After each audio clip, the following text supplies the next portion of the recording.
আপনি বলতেছেন বাংলাদেশে চাকরি নাই, আর ব্যবসায়ীরা বলতেছে বাংলাদেশে দক্ষ মানুষ নেই। বলেন কোনটা আসলে ঠিক? তো আমি বলবো যে বাংলাদেশে আসলে দক্ষ মানুষের অভাব। জবের পোস্ট দিলে দেখা যায় যে আসলে দক্ষ মানুষের কতটা অভাব আছে বাংলাদেশে।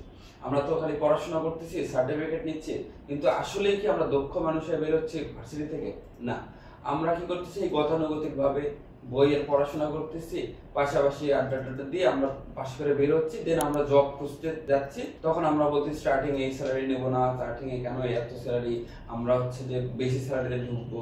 কিন্তু আসলে আপনি কখনো কোশ্চেন করছেন নিজেকে যে আমি কতটা দক্ষ বা আমি কতটুকু পারি এই সেক্টরে জবে যে কি পারবো অ্যাজ এ ফ্রেশার হিসেবে? তো আমি যদি মনে করি যে আপনি জবে ঢুকে তারপরে আপনি দক্ষ হবেন বা আপনি স্কিল বাড়াবেন, দেন তারপরে আপনি হচ্ছে জবের স্যালারি বাড়ায় নেবেন, এটার চাইতে আপনি ভার্সিটি লাইফটা কিন্তু কম সময় না। এই 4টা বছরে আপনি স্টুডেন্ট থাকা অবস্থায় কেন কিছু একটা স্কিল বাড়াচ্ছেন না? কেন আপনার গোলটা ঠিক করে যে আমি এই সেক্টরে যাব, ওইখানে কিছু স্কিল বাড়ায়। যেমন আপনি যদি ধরেন যে কম্পিউটার সায়েন্স পড়েন, তো আপনি কম্পিউটার সায়েন্স অ্যাকচুয়ালি আপনি পড়াশোনার বাইরে কোন কাজটা করতেছেন, কোন জিনিসটা শিখতেছেন, এখানে তো অনেক সেক্টর আছে। তো সেই সেক্টরের কোন জিনিসটা আপনি এক্সট্রা শিখে তারপরে আপনি জবের ভাইবা দিতে যাচ্ছেন। এবং আপনারা ভাইবা যখন ফ্রেশারায় বের হন, বেশিরভাগই তো এইরকম অবস্থায় থাকে যে আমি তো কিছু পারি না বা আমি কিছু করি নাই। তো যদি আপনি কিছু পারেন, ফ্রেশার হিসেবে ভাইবা দিতে গেছেন, বাট দেখা যাচ্ছে যে আপনার মধ্যে অনেক কিছু আছে, আপনি অনেক কিছু জানেন সেক্টর সম্পর্কে বা একটা স্কিল সম্পর্কে অন্তত আপনি একটা কিছু জানেন, অবশ্যই সেখানে আপনি কি ভালো জবে যাইতে পারবেন। আমরা দক্ষ হতে চাই না, আমরা খালি পড়াশোনা করে সার্টিফিকেট নিয়ে মনে করি যে ওকে আমার এখন জব মার্কেট আমার জন্য রেডি, যে আমাকে 1 লাখ টাকা স্যালারি দিয়ে আমাকে জব দেবে। কিন্তু আসলে কি তাই?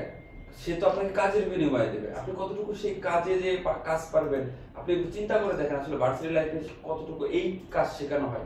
আমাদের দেশে আর একটা জিনিস আছে যে একটা বোর্ড খোলা হয়েছিল বাংলাদেশে, যে কারিগরি শিক্ষা, সেই কারিগরি শিক্ষাটাও নষ্ট হয়ে এখন নর্মাল শিক্ষার মতো হয়ে গেছে।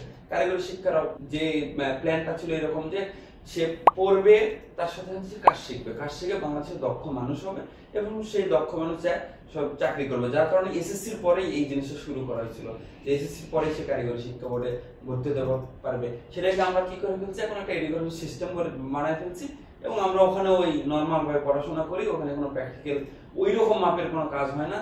ওই আবার সেই ওইখান থেকে পাশ করে আবার ট্রেনিং সেন্টার ট্রেনিং নাও, এখানে নাও, তো আসলে সেই ইন্টার্নশিপ বা বাকি ট্রেনিং বা এই তারপরে যে আসলে সে হচ্ছে যে জবে ঢুকতেছে। কিন্তু আপনি যদি যে কোনো সেক্টরে যদি স্কিল নিয়ে আপনি পাস করার পরে স্কিল নিয়ে বের হন, একটা স্কিল নিয়ে বের হন, আপনি কিন্তু জব সেক্টরে যে বলতে পারবেন যে আমি এই কাজটা পারি। তো আপনি যখন একটা কাজ পারেন তখন আপনাকে কি জব দেওয়াটা ইজি হয়ে যায়। কিন্তু আপনি বলেন আমি ফ্রেশার, আমি কিছুই পারি না, পড়াশোনা করে বেরিয়েছি, আমাকে সুযোগ দেয়, এইটা কোনো সময় কি ওই রকম ভালো কোনো কিছু বয়ে আনবে না আপনার জন্য। সো আমি মনে করি যে আমাদের দেশে আসলে দক্ষ লোকের সেই অভাব আছে।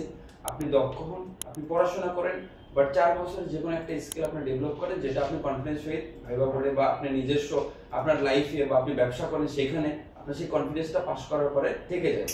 তো এই জন্যই বলি স্কিল ডেভেলপ করেন পড়াশোনার পাশাপাশি, অবশ্যই কি আপনি ভালো কিছু করতে পারবেন ফিউচারে।